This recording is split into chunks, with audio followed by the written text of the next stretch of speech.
Not just some person in the office who is scheduling you guys without any idea of what's going on. So yeah, I'm happy to be here. Thanks for the warm welcome. That's how much she cares. She said,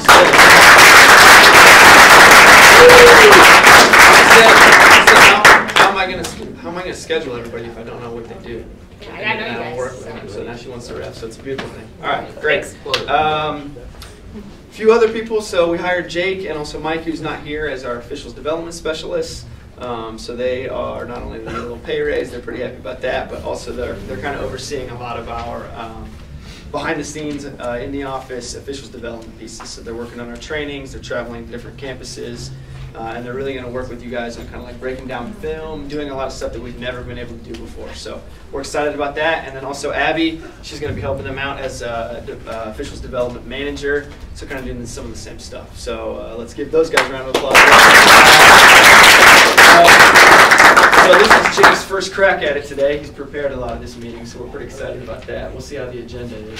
A couple other people that I'm missing that aren't here that we hired. Halen and also Stephanie, who both aren't here right now. And then finally Julia Baca. She was kind of already in this role, but Julia is overseeing the desk, the entire desk staff as a manager now. So good for her. Lastly, one of our wonderful rookie officials has made his way up to admin here. He's helping me with the schedules and free agent meetings and a lot of that new stuff. So Alex has got that job too. One thing I would just say real quickly, and this is, I expect this is the last time I'll ever have to say this, is obviously those people that I just mentioned are an extension of myself as well as Jesse and Bailey, and they are in a little bit of a difficult position where they're managing their peers, which we know can be tough.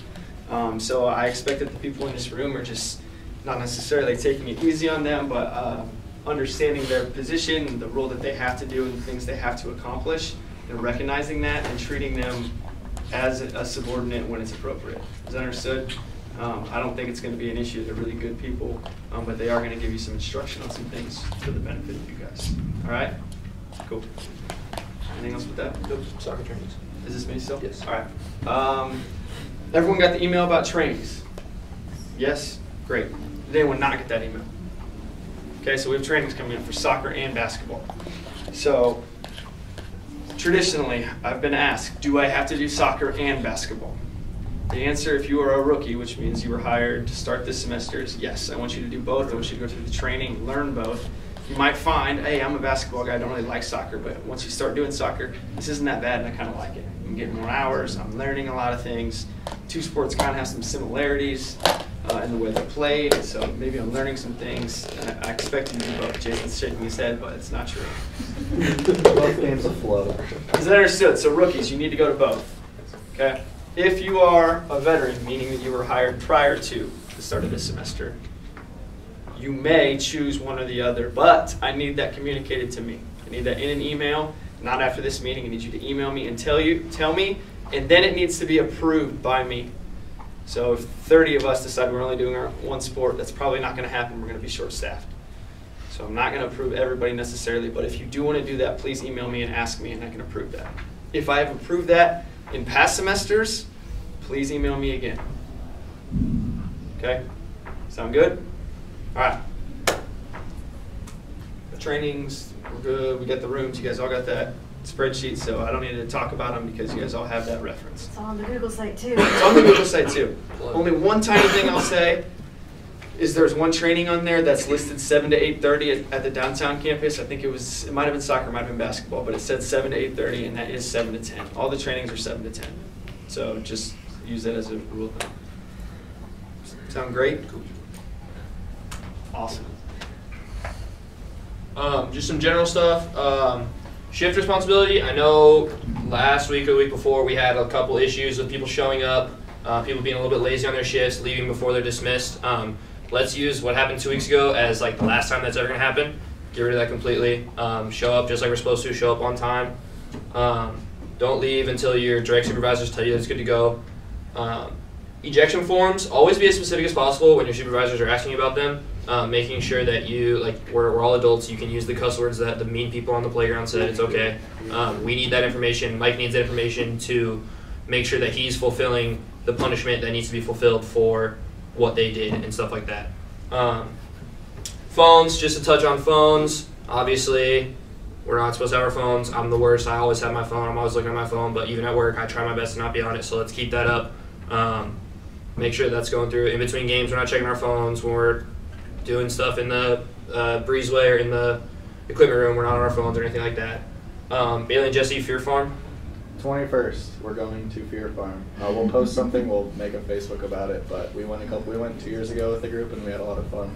So we're trying to bring that back. So October 21st, Fear Farm. Last year, I think it was about $20 a person. They gave us a little bit of a group discount, and it was pretty awesome. So keep an eye out for that. Cool. Soccer. Soccer.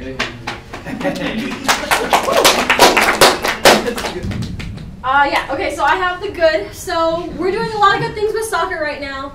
And we want you guys to know that things are going well. What? There's a camera. In the center is a camera, you're right. I'm sorry about that. We're recording this. Okay, so a few of the good things that we're doing. So we're being really good about making sure our games are starting on time. I know that soccer is hard to keep on time because we're on such a strict schedule. And so we've been really good about making sure we're starting the clock, we're running our captain's meeting, and we're getting things going even if players aren't ready. I've noticed that, and it's been really fantastic. It means we're staying on schedule and we're not leaving too late, which is awesome. Another good thing is we're having really good communication between refs. You know, during co-rec games, if a girl scores, we're seeing a lot of good communication. That was 2 points, so if the points are wrong, we're talking to each other. We're talking to each other in between half times in games, and that's been really, really fantastic. We've also been really good. I haven't seen any games lately where people aren't wearing shin guards or where people are wearing jewelry, like when I go in and check in on indoor, things like that. I have not seen any of that, which is really fantastic because those are some of our smaller things that our refs tend to miss, and it's great that you guys are enforcing those smaller rules that will, in fact, help us out in the future. And then whistling on dead plays, I know it's kind of a hassle since the game is running so quickly, and it's been really great that you guys are blowing whistles on dead plays, letting substitutions know that they can come in, things like that. It's been really great. You're stopping the play quickly, then getting it going right away. That's been really fantastic. And our last thing is that we've been having some we're calling really big contact really well. So when somebody's falling, when somebody's been wall checked, things like that, we're calling it, we're getting right on that, and that's the biggest stuff that we need to be worrying about, the dangerous stuff, and we've been really good about calling that stuff. So good job on that, guys. All right, so what we need to work on. So far we've been seeing a lot of slide tackles. I'm sure during our captain's meeting we always tell people, hey, the floor is really slick. But we need to start enforcing anytime someone goes down whenever they're near another player, just as a safety issue, precaution, just to make sure we're trying to minimize as much damage as possible and discouraging people from going to their feet, no matter what. Also just making sure we are letting goalies know that they can slide left and right so long as they aren't near people, but as soon as they start going feet first, then we do have to start calling that. I have seen goalies, it's hard keeping them in check, I know that, but they can slide with their hands first, whatever, as long as they're not going cleats out. On the topic with goalies too, handballs are always kind of tricky with indoor because it's not based on where the goalie is, it's based on where the ball is. So even if the goalie is within the goal box and the ball is outside, that is still technically a handball. Our wall checks are kind of bad. That is considered contact. Anytime someone is shoving into somebody else, it is considered illegal contact. You do have to blow that. It's just really easy when you hear the big wall make the shattery sound with the door or whatever it is. Just know you got to call something in there no matter what. What's that? One more thing on the wall checks too. Just simply arm barring the wall to prevent somebody from running in. That's also a wall check. Yeah, exactly. Thank you, Austin. So yeah, just what to go over in every captain's meeting. We have been having some issues with that. I've noticed a lot of substitutions where people just come onto the field in the middle of play. That is technically a yellow card for the players trying to come on. So just make sure whenever you are talking to a captain's meeting, just say, hey, wait for dead balls, bang on the door, let me know, and then I'll signal you in. Just kind of get player control right away from the start, just so our games don't get out of hand.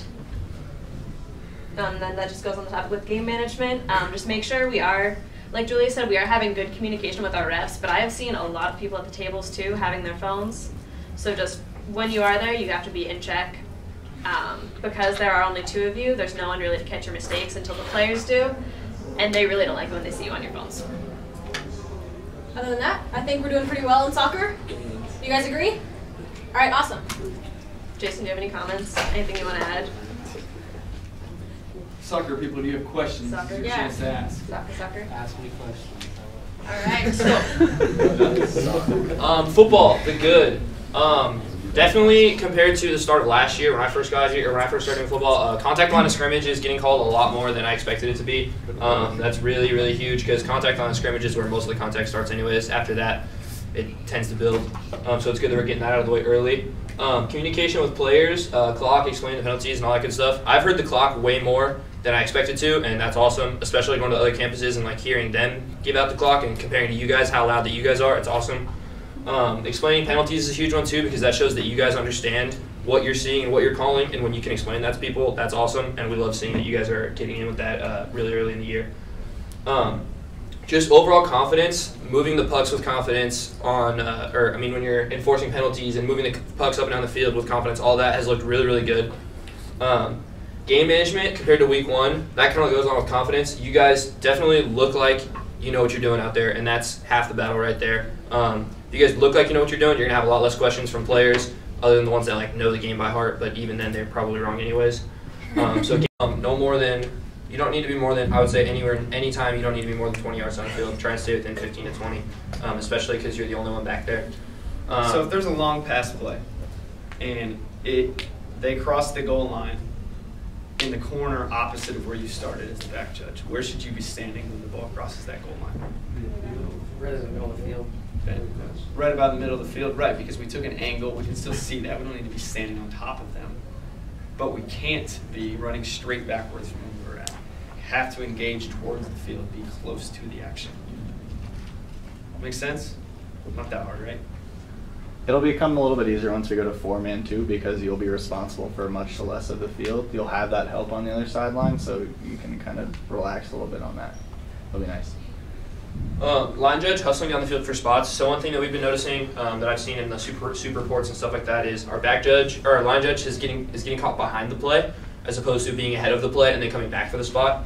We'd much rather have you guys in front of the play, so you see the play happening this way as you're moving down the field, and then you see a spot and you're coming back to the spot, as opposed to being behind the play and having to like catch up, like, oh, I don't know where he's at because. No. Switch for other way around. Yeah, you want to follow it up at line judge. They're just being slow to getting the spot. They're just not getting right onto it. So you have to see the play from behind at line judge. Okay, flip what I said because I got confused when I explained it to me. Flip it. Sorry, my bad. So you want to be behind the play. You don't want to be too far in front of the play. Yeah. Okay, my bad. Yeah. Punt mechanics. Most of you probably don't even know that we have punt mechanics because they have been non-existent all semester. So I'm going to draw a picture, maybe if I have a whiteboard marker. Other side. In the drawer, Not the blue one. Baka's got it. Not the blue one? Yeah, the Can I blue use the one. black one? So this is your head ref. This is your back judge. This is your line judge. Punt's right here. I'll move. No, you're good. Camera's dead. No, I fixed it. Punt goes out of bounds. Punt goes this way. Punt goes this way. Punt goes this way. Goes out of bounds. The head ref needs to be behind the ball, in line with the punt, and the back judge is going to move over to the sideline, and he's going to come down the field looking at the head ref. And when he gets to the spot where the head ref meets up with him, the head ref's going to chop him in just like he'd be chopping in a position to the line judge on a stack or something like that. And then the back judge is going to hold that spot where it went out of bounds. Line judge can come get the spot while the head ref goes to get the pucks. Back judge moves back to his position. Line judge holds the spot. Head ref comes up with the pucks and places them down. Does that make sense? I was told we went over that in training, but we haven't seen any of it. So definitely in playoffs. What's up? So do you want our head ref to start on the side of the line judge, or do you want to start on the side of the back judge? Because you did The head ref will still start on the side of the back judge. I just did move it over. Just stand right where they punted from. Yeah, so Right where they kick you're it, stand in your right position, there. You're in your 7 and 7. You see the punt go off. Okay, I'm moving to this position. I see the ball going out of bounds this way. Back judge is back there getting his spot, making sure there's no return. He starts coming in. As I see where he gets to, I chop him in. Does that make sense? That's gonna help. That's gonna be huge in playoffs because teams are gonna be playing a little bit smarter. They're not gonna try and go for as much, so they're gonna want every yard they can get down the field, or they're gonna want every yard they can get coming back up the field if you're on the other team. Can we have them start just right behind the punter? Because as soon as they declare the punt, we don't You need still to have be to 7 and keep 7. your general We need to stay position. a few yards behind them. Yeah, I In mean, theory, you could. you could, The but rule we'll book just- doesn't teach that, so just keep it consistent. So just keep your 7 and 7, and then as soon as you see them start moving towards the kick, go ahead and slide Plus, it. Jason, if you can take a quick peek at the punt where it's going. If it's going right down the middle of the field, like 20 yards, you probably don't want to walk directly in the middle of the field further up, right? Yeah. It's only if it's clearly going toward the sideline. Cool. Can you guys see that over there or no? Yes. Steve holds up. I have two more things about punts. We've been blowing punts dead when they're punted and they hit the ground and nobody touches them.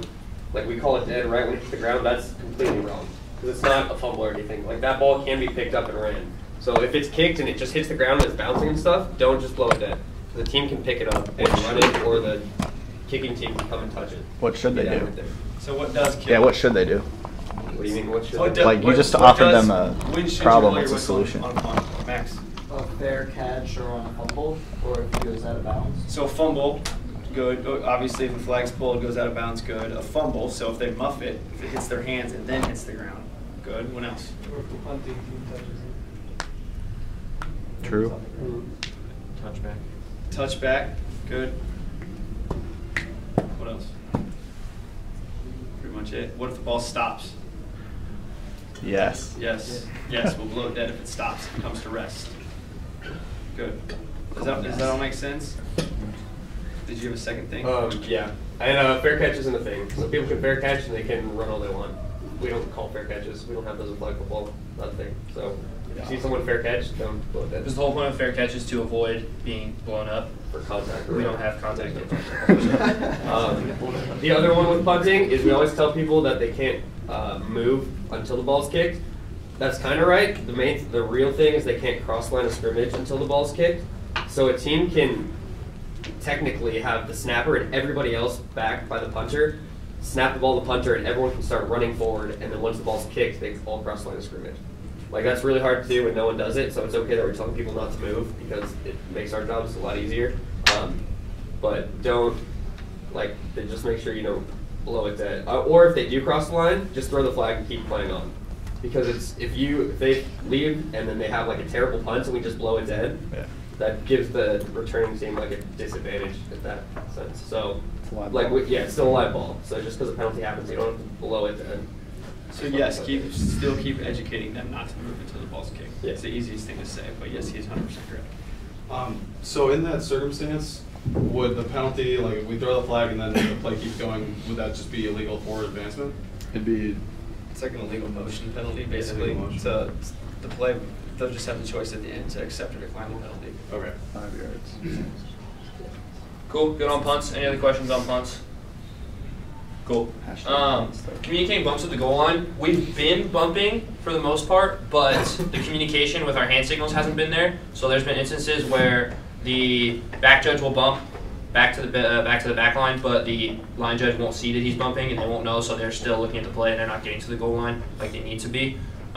Let's just make sure that it's quick and easy. Just right here, eye contact with your head ref and your back judge, getting that they're bumping. And when I'm at head ref, I like to see when they're bumping. That way I know where they're going and when they're going to be in the right spots and stuff like that. So let's just make sure we're always communicating that. It's just eye contact, just like with our first, second, third downs and all that stuff. Let's make sure we're just getting that communicated a little bit better. That way we have better understanding of where everybody's at on the field. Co-rec rules review. It's happened a couple times in the last couple weeks where we've had a backwards pass or a forwards pass to a male behind the line, and he advances it across. That's still illegal male advancement, even if it is a forward pass, because he's still crossing the line of scrimmage. So that's one thing that we cannot have. Another co-rec thing that we need to keep focusing on is line judge holding the spots, holding the line as long as possible, all the way until you see the ball cross. Both playing the ball, and it happens at the same time. It's just like in soccer where you're just going to let it play on because there's nobody's really using anything illegal to gain an advantage compared to the other team.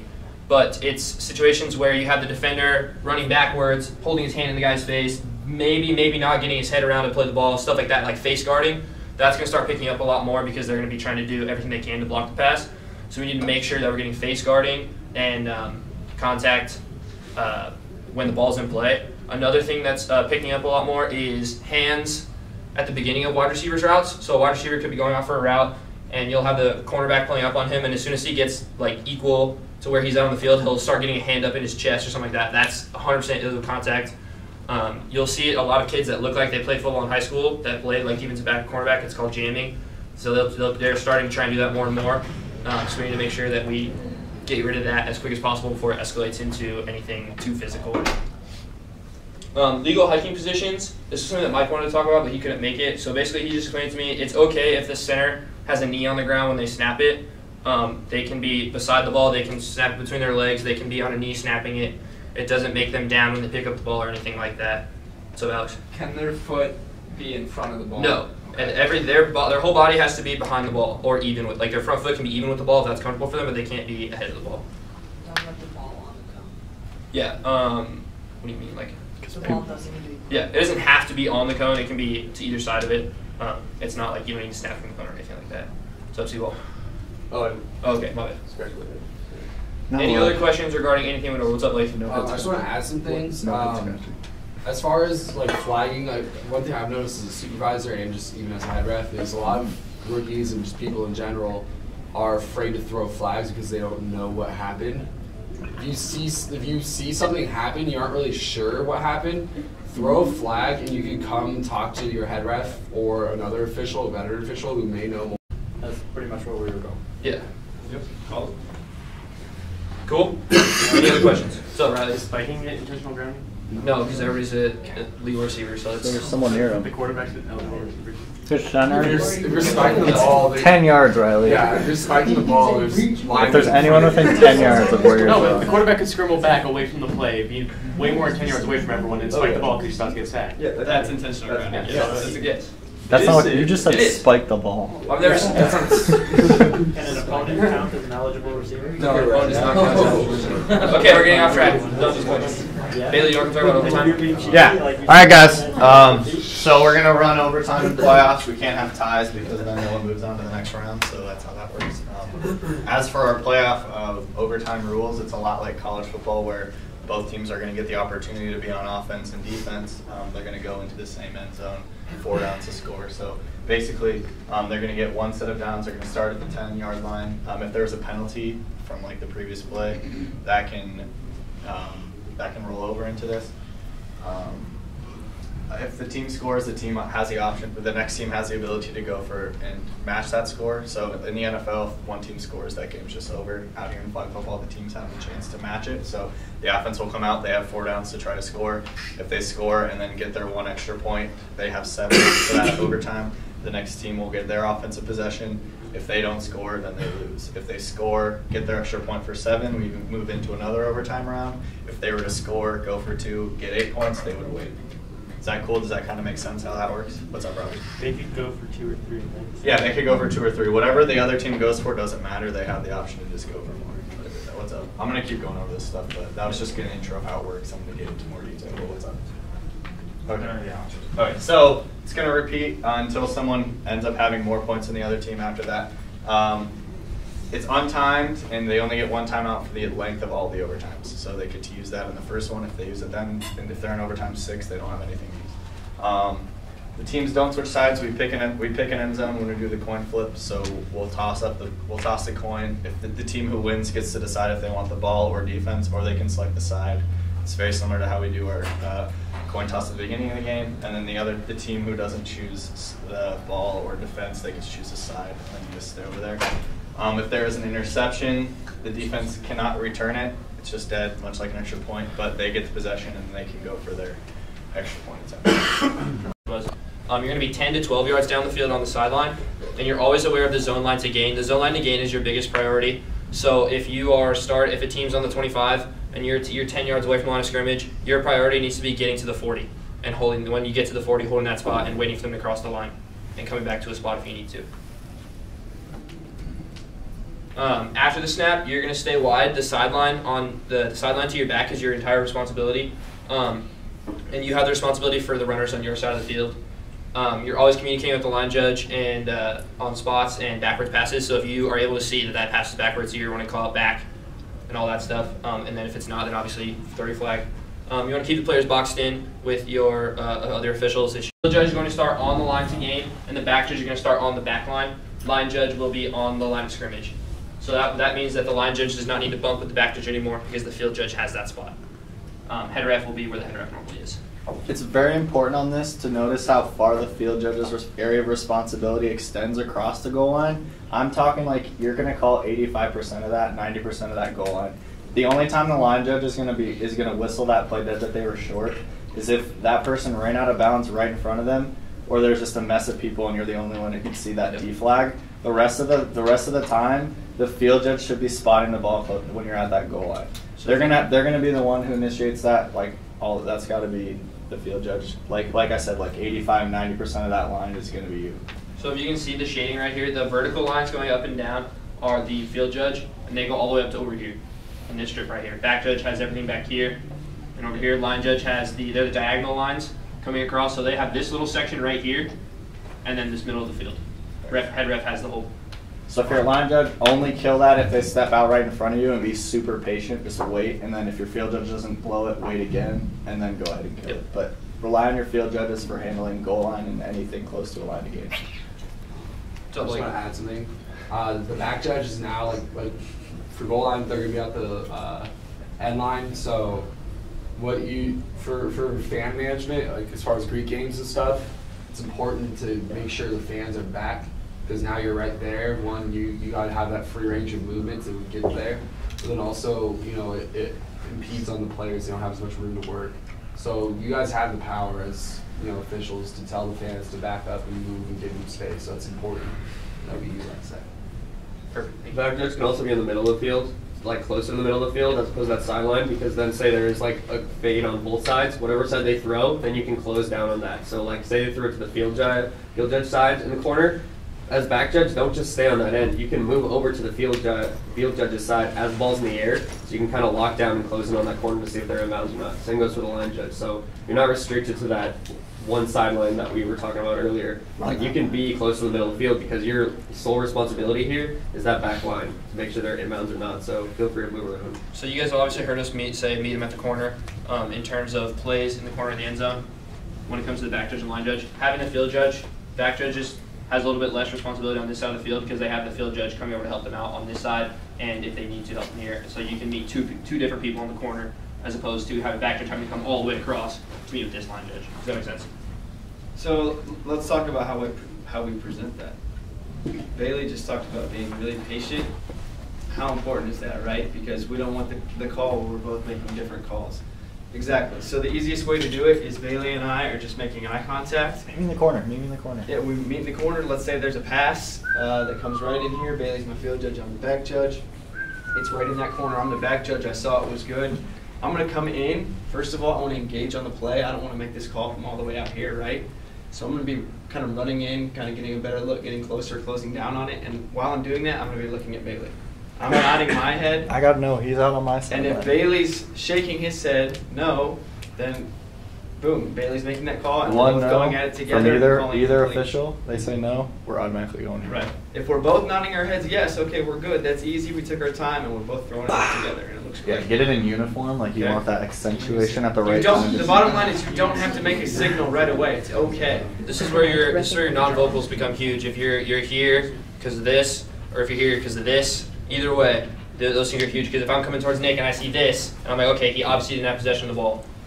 And this is the same thing on the goal line. Like the same thing if we have a close play here.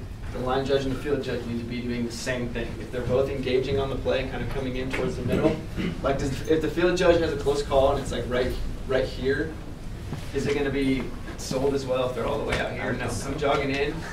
I saw with my line judge, I'm good, okay, we'll throw it up. I'm a really big fan of the step technique. So what I do when I'm at field judge and I have that goal line is if they get into the end zone, I'm going to step into the end zone one step, and then I'm going to be walking in with my head shaking like this. And then vice versa. If they're not in, I'm stepping out and I'm bringing my spot big, and I got the no. We're short. So if you want to make it like really easy to see for your other official, be there, be like, we're in. Up here big, like physically move on the line, and then they can see that, and that gives them that mental like, okay, they're moving into the goal line, we got to touch that. Blake's gonna be quick. I was just gonna say something quick. That wasn't shit. We got like 10 minutes left. Sorry. Oh, you're good. Real quick, if there's like when it's being really close in time, if say there's an interception, you're the back judge, feel free to grab keep the spot where the spot was. But if we're running down the field and there are no flags, and the head ref's all the way up on the other end of the field, if you're the back judge running down, grab the pucks and run it back, because it helps. Just 5 ways to help with time. Okay. Now the words of goal line mechanics. That's a lot. As your line judge, your positioning is the same, running pass plays, you're holding the line. Responsibilities, same as pass plays and run plays, except set down the field. My field's here. So we start at a 45-degree angle, looking at the ball. Okay, and as it works towards us, then we can square towards it and move with it. Okay, so don't. That doesn't make sense, right? As a field judge, you have almost all the calls regarding the goal line, like we talked about in the picture. Your line on the goal line is all the way to almost to the top. You don't need to mirror, like the same with the line judge. You don't need to mirror the touchdown signal by the back judge or the line judge unless you're on the goal line or in the corner making the play or seeing the play, and then communicate on corner plays. Back judge mechanics. Anytime the ball is snapped inside the 15-yard line, we want you on the end line, still 3 to 5 yards from the sideline. You can be a little bit closer to the middle of the field from that. 3 to 5 yards isn't very far, like Colton was talking about. Back judge has responsibility on all calls regarding the back line. Any plays in the end zone, basically, it's your objective to see that he is inside the back line. You don't need to mirror the touchdown signal by the field judge and the line judge. You're staying on the end line and letting the play come to you. There's no reason to start back there, see that the play's happening, I'm going to step forward. Oh, no, I got to get back now, I got to get back now. It's okay to stay on the end line and just move laterally if you need to. And then communicating on corner plays, meet the corner, all that good stuff. It's up to you. For both back judge and field judge, which wasn't mentioned here, for correct, field judge and back judge should 100% be knowing whether it's open and closed every time, because line judge still has to stay on the line, and so field judge and back judge kind of have a little bit less responsibility. So they should be talking before the next play even happens, whether it's open or closed, so the head ref just kind of knows. They can just communicate that. And also with back judge, you're also, for four-man, you're also going to line up where the play ends with your head ref on regards to like left or right, of close to which hash mark it's close to. Does that make sense? Because if the play goes out of bounds on the left side, obviously the ball's going to be put on the left hash mark, right? That just makes sense. Back judge can line up with that on that left hash mark. Or if it's in the middle of the field, back judge can line up there, and then they can chop basically the head ref in to where that spot is. Yeah, we'll show you that out there too. Yeah. Cool. We'll make a note. Punts? Nick, you want punts? Oh, you got it. Keep plugging through 2 more. Gotcha. How many do we have? 6 clicks. Just 2 seconds. So punt positioning, you're going to start in your normal positions. Back judge obviously is keeping even with the back defender. Field judge, 5 yards in front of him. Line judge is on the line. Head ref is on the 7 and 7. Thank you, Bailey. Got you. Ball's punted. If it comes down this way, field judge is going to back up, keeping the play in front of him. Ball comes out of bounds. Head ref's going to drop back, chop the field judge in as opposed to the line judge and the back judge because he's already back there. Same, just flipped on the other side. You're going to be chopping the back judge. If a punt that stays in bounds goes on, punt comes back judge stays behind, keeps everybody in front of him. Field judge is kind of moving with the big group, and then you're moving forward with the play just like you would in the in like a regular punt situation as line judge. Field judge, the rule book would tell you this is about 35 yards off the ball. If you got someone that you know is a little weaker punter, you can start a little further up or a little back if there's a better punter. That's just a good rule of thumb. Back judge, your responsibility is no one's behind you. You're even with the furthest person down the field. That make sense?